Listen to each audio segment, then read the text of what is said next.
Le corps lui-même d'un personnage ne bouge pas d'un bloc.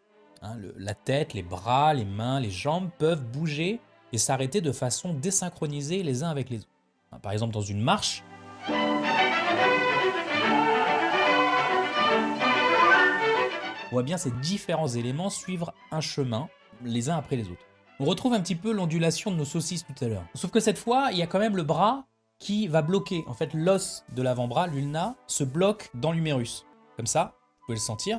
Donc dans la marche, le bras va être droit, va être tendu pendant une partie du cycle. Bon, pour ça, je vous renvoie à ma formation en dessin d'anatomie pour personnages.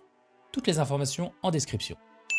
Et du coup, c'est la désynchronisation de tous ces éléments qui va rendre votre animation super fluide. Surtout si votre personnage se fige dans une position.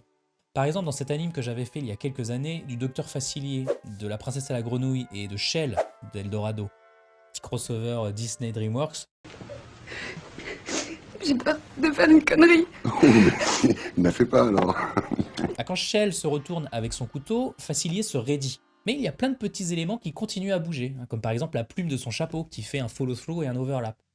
Ou ses cheveux qui sortent du chapeau pour créer un petit effet de panique. Mais surtout, ce sont ses bras qui arrivent en désynchro et puis les doigts même qui suivent après coup. Et d'ailleurs, le doigt de la main droite devient après leader de mouvement. Il passe d'overlap à leader du mouvement pour pousser le couteau. C'est ce qui me permettait en fait de contrôler le regard du spectateur sur cette information importante à la fin de l'overlap.